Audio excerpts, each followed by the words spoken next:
you know, I've shared his story before, and it never gets easier, so the tears will come, I'm sure, but anyway, thank you for letting me be here. I commend each of you for being here. This is however you got here, whether it's, oh, thank you. He's gonna be right. Oh, he's such a gentleman. However it is that you got here, whether it's because the courts, you know, or maybe it looks good for an upcoming trial or anything, or whether you just are ready to be, you know, clean and sober. However you got here, I commend each of you for being here. A lot of times people come in, like my own son, as you'll see from his own words, into a rehab thinking that it would just impress the judge and then everything would be great and things would move on. He had no intention of trying to do better. And as you'll hear from his words, that as he got through that program, through those 30 to 45 days, he started to realize that, hey, this is, I need this. I need to get better, for not only for myself, but for my family. So just to share a little bit of the backstory. By the way, I'm not a public speaker. I have a master's in counseling, and so I've been trained to listen very well, not to speak. And if you'd have asked me 7 or 8 years ago if I'd ever been speaking to anybody about this, I would have thought, no way, that would never happen to me. That would never happen in my world with my children. And you know, soccer mom, football mom, Girl Scout mom, you know, the kids just had such an amazing childhood. You know, it just goes to show it doesn't matter, you know. It affects 1 in 3 families, and if, you know, your loved ones that are watching you guys struggle, they know other people. They just think people still have that stigma, so people don't always like to talk about what's going on in their family, but it's there, it's real, it's you know, I heard on the news today, ironically, Jelly Roll, I don't know who Mr. Roll is, they said, thank you, Mr. Roll, and I just started laughing. But he said, I've been on that side of it, and I am, and you know, I can tell you that 190 people per day die from a drug overdose, and I thought that number was a little small, but you know, because it's just out there everywhere. And so however you got here, I hope that, you know, it ends up being, you know, life altering and in the beginning of a new, you know, life for you. And you certainly only get out of it what you put into it. So hopefully, you know, you can put the work in. It's hard work. It's probably the hardest work you'll ever do, and it will continue for the rest of your life. And Ryan did share that with us. He said this will never go away. I wake up every morning thinking about drugs, and I go to bed thinking about drugs, and it's just a weird thing how it all happened. He was a great kid growing up. Everybody always says that their kids or their loved one was so funny and I think that's a characteristic sometimes of addictive behaviors, because, you know, he was definitely a follower, not a leader. We saw that early on, and everything had to be like, you know, if he was into video games, he had to hurry up and beat it. If he was into skateboarding, it had to be every day. Into church, he'd have to be, you know, the best at knowing the Bible verses. And so everything for him was just, you know, all or none. And so, no, drugs kind of came in the same direction for him. He had plans of being a dentist, and my daughter had plans of being a pharmacist, and, you know, as soon as he got to college, Xanax was given to him on the freshman hall, and you know, it was very hard to see any signs. You know, he had never been that kid, and you know, I remember he came home for his first break from college in December, and I was just counting the days down until I could get that report card, because I just knew he was going to have straight A's and make us all so proud. And he certainly let me believe that might happen too. I got to that mailbox, and it was mostly all left. So, you know, we knew something at that point was going on, and he just wouldn't admit to anything until a little bit later. He said that the guys on the hall, as a freshman, had been giving out Xanax, and it progressed to, you know, these Xanny bars that they were taking, and I don't know how all these kids get a hold of that, but for him, it became, you know, what could be next, and what could be the next thing that could get this high, you know, and whatever he was battling in here, that was the way to fix it, not any type of medication that we were gonna try to put him on, and we did many times, you know, because we knew he was diagnosed with major depression, and so, you know, as a family, we tried everything, but for him, the cool way was to handle that, not with medications that made him groggy or made him feel other side effects, but to go to the street drugs. So it was definitely a shock for our family to know that, you know, this kid has been straight and narrow for most of the time before he went to college, and then everything just sort of unraveled. Three rehabs later, you know, we lost him after that. The last time he had an overdose of fentanyl that he had enough fentanyl in his system. They said that the medical examiner thought that somebody was really trying to kill him. You know, the police says you know, they'll charge somebody with murder if they can figure out who it is, but at the end of the day, you know, even the families get brushed off, like, you know, what do you want me to do about it? You know, what do you want us to do about it? It's like, well, I'm pretty sure if I was the last person with my neighbor who passed away, I would be sitting in front of you for a very long time talking about whether I'm innocent or guilty. But when it comes to stuff like that, people just kind of brush that away, and it's really super sad. There's not one person that wakes up or as they're growing up say, well, when I grow up, I want to be a drug addict. Nobody chooses that life. And it was very hard for us as a family to not want to literally beat the crap out of this kid, because we knew he had so much potential, but I also knew nothing about addiction. I absolutely knew nothing about addiction. In my mind, he was choosing it. In my mind, he was choosing to hurt the one person that had always been there for him. And so it became full-on rage, anger, you know, babysitting a 19-year-old that's come home from college because I didn't trust what was going to, you know, happen. I ended up leaving my job and starting my own company so that I could have a very close eye on him to try to avoid what eventually happened. But you know, I can only work so hard, or as a family, we could only work so hard. The work had to come from him. And so as I've gone through this journey, I have most definitely realized a lot of things, that addiction is a disease. Nobody chooses this. Nobody wants this. And I've realized how many people that addiction, you know, it affects them. You know, I had a few neighbors come to me after Ryan passed away. One neighbor, I'll never forget her words. She said, yeah, there's somebody, she was a teacher, she said, I'm struggling with a kid, and you know, I'm not sure, you know, I'm gonna lose him, but it wasn't from addiction.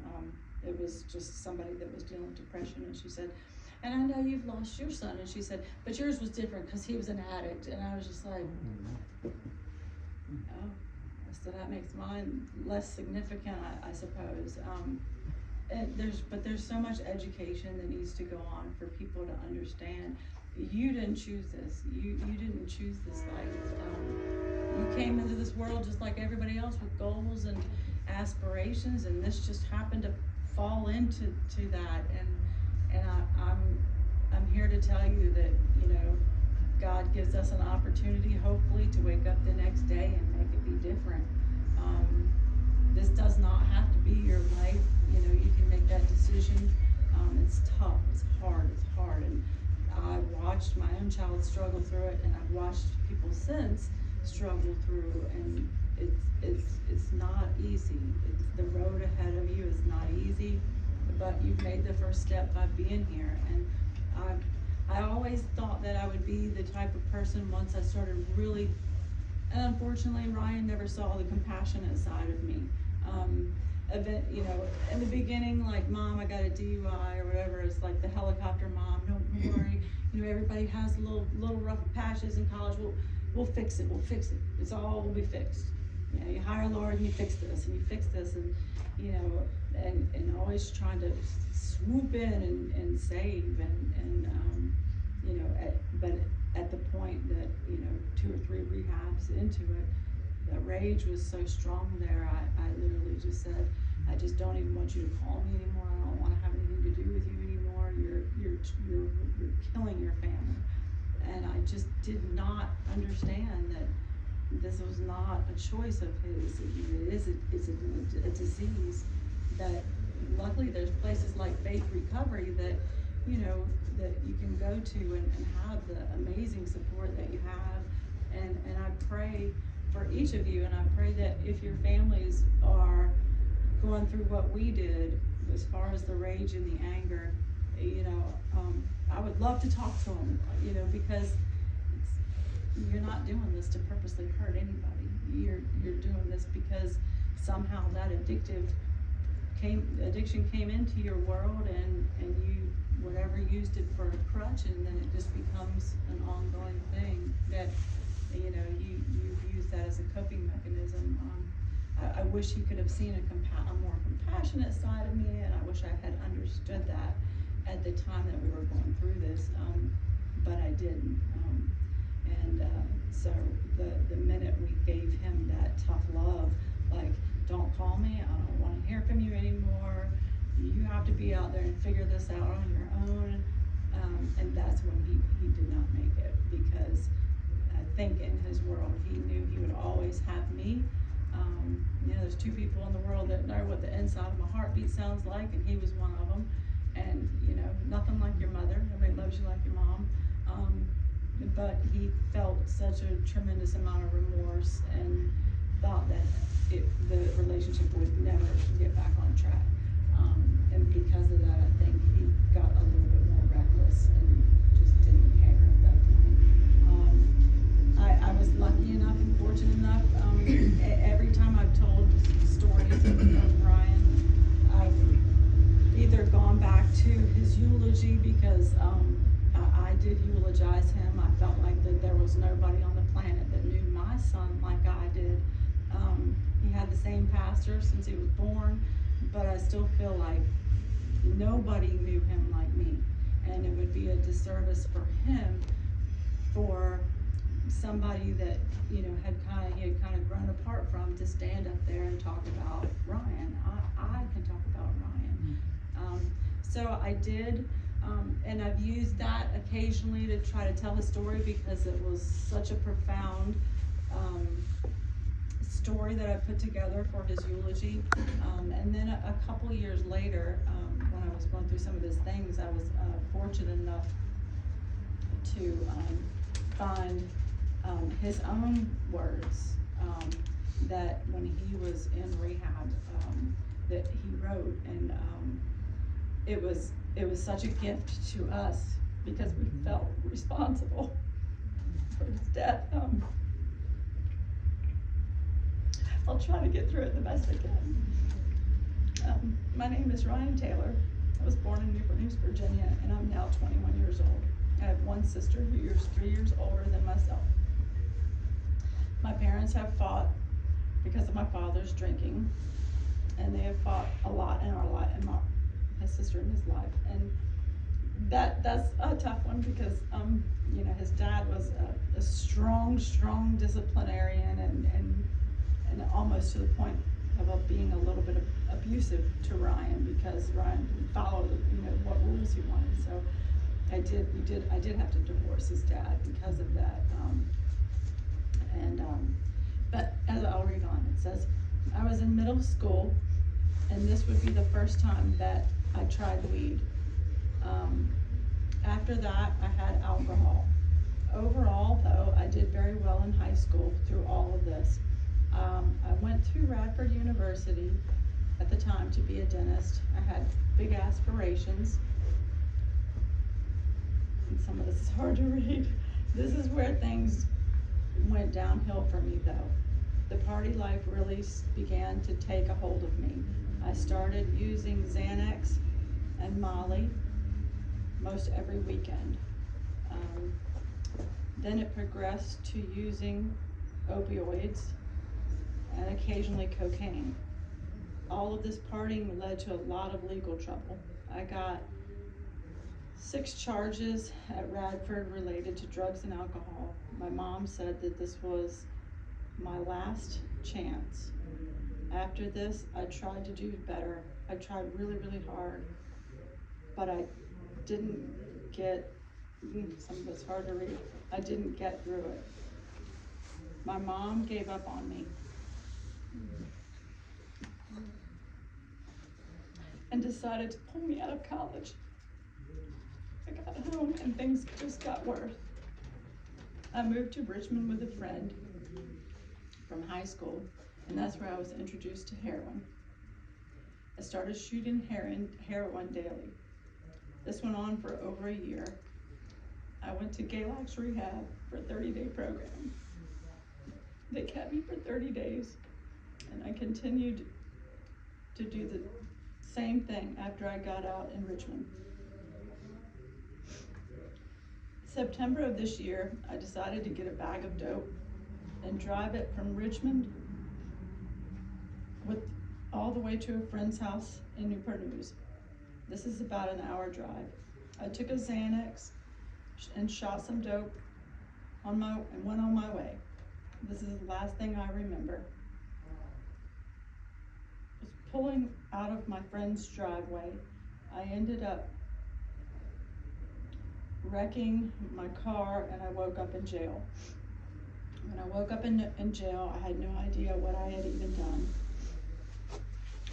I asked, so hard to read.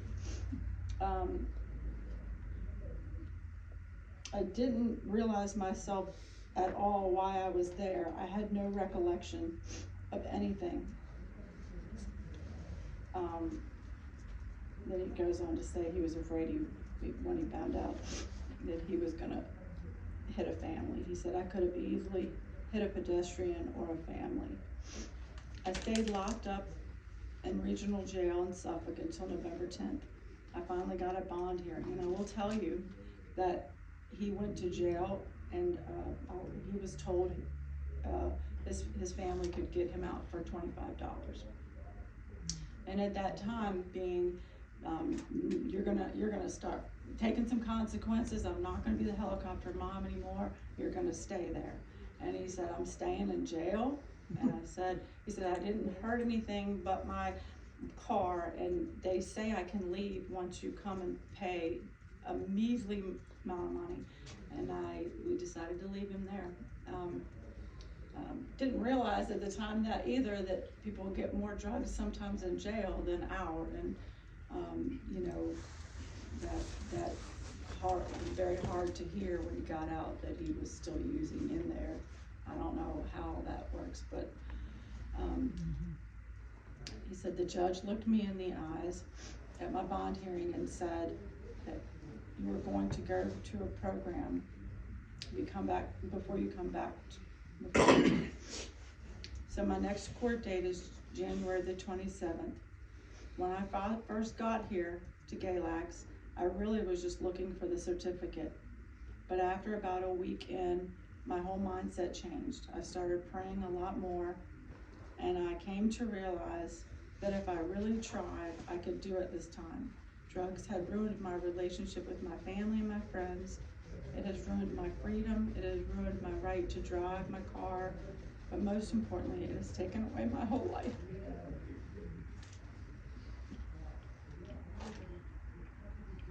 I dropped out of college, lost many good jobs, lost my relationship with my family, and many more things. But it's not too late for me. I have become to realize I do have hope. I will beat this time. I want to make my mother proud. I'm grateful to be here. Thank you. And that was the last time that he was in rehab, and he really did try, and he came out thinking, you know, I think I can do it this time. And he ended up going to a sober living facility against our wishes, and we thought maybe he needed to be back with his family.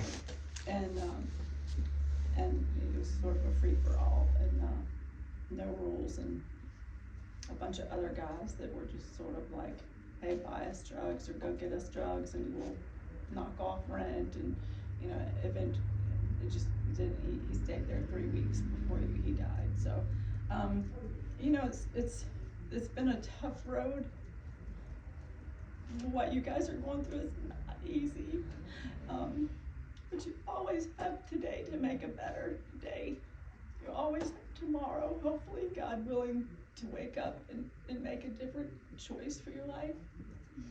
It does kill your families, it does hurt the people around you, but they don't understand, just like I didn't understand, you know. I'm sure if Ryan would have been in this group, he would have said, I have nobody left to even come visit me. And that was probably the truth for a while. But we loved him, and we just thought that tough love would help. And it didn't for him. But hopefully this program will help you guys. There's so much opportunity for you to make change, and the people here are so amazing. And you're probably wondering how I got related to Faith Recovery, and I'll share with you that when Ryan was looking at this very last time in rehab to go to his next step, whether it be sober living, or I wanted him to go to what I knew was Youth Challenge. So I called a good friend of mine, Mr. Garrett, and I said, Greg, what should I do? What should I do? What am I gonna do? And he said, well, we're gonna do a 3-way call with Travis. We're gonna see if we can get him there for a year. And I was like, there's a program for a year? Because we're spent out. Like, we've spent 3 rehabs, and how am I gonna pay for a program that's for a year? And Greg said, don't worry. We'll see if we can get him a scholarship. He just tell him to come. And I kept telling him, you know, if I talked to him on the phone, I've got this place, it's gonna really help you, and you gotta do it a year to reset your life. A year, I know the program's not that long anymore, but he needed to figure out who he was without the drugs. And so, and a whole different environment, one of support, not the free-for-all, the sober living. And because I knew that the sober living was sort of a free-for-all by doing my research, you know, I kept calling Travis, and I was like, that bed's still there, right? And he said, yes. But he said, and at one point he had to get very tough with me. He said, I don't want to hear from you anymore, Mary. And I said, what? He said, I love you, and I'm praying for Ryan, and you know, he said, but there's no reason why Ryan can't call me. And I said, no, he's you know, he's in this program, and he doesn't get any time to call. And I said, well, yeah, he does, but he's just not sure if he wants this yet. And Travis said, Mary, I don't want to hear from you again. I want to hear from Ryan. We have to Ryan has to buy into this. You can't fix this for him. And so Ryan chose not to come because he felt being locked up for a year was going to be too hard for him, and he wasn't sure that he could make that kind of commitment. So you know, he ended up going to the sober living, and after he passed, I never forgot the generosity that was extended to our family for Ryan to be able to come into the program, for a year, basically with no out-of-pocket expense. So his first birthday, he passed on January, and his first birthday of that year was coming up in September, and he would have been 22. And I remember telling some friends, why, it's well weird not to have a party for my son or anything, and they're like, oh no, we're gonna have one. And I was like, well, if we're gonna have one, it's gonna all benefit Faith Recovery, because they were the ones that were there for me when I had nowhere else to turn, nowhere else to go. Travis was very kind and very gracious. You guys are lucky to have such a caring soul at the program. But to offer that type of scholarship to us felt like it was just a gift from God. And so we decided that from then on that, there are no other programs like this that we knew of. Everything is just 30 days, you're done, go, bye. We don't know where you're gonna do after that. And so we decided that every year on his birthday, we would have some sort of event that would raise money for this amazing program that each of you gets the opportunity to be here. And so that's my connection with Faith Recovery. I just want to see this program thrive. It's like I said, there's no other place that people can go, even for now. I think it's 6 months now, right? It's 30 days with up to a 6-month option. 30 days with the 6-month option. There's not a place where you can stay for even 6 months and kind of reset. And it's just such a much needed thing for. I just don't think people realize, that this is addiction is a disease.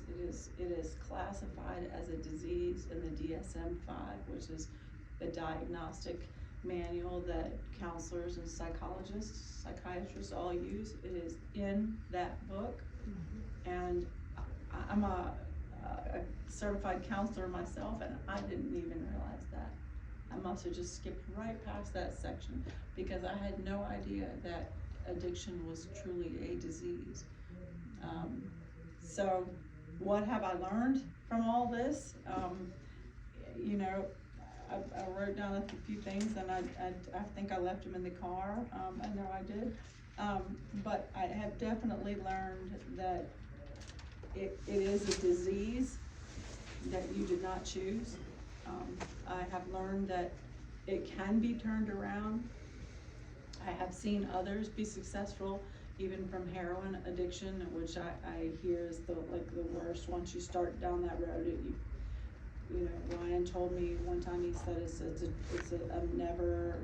something I never stopped thinking about. And so we knew we were gonna have a lifetime of struggles for him.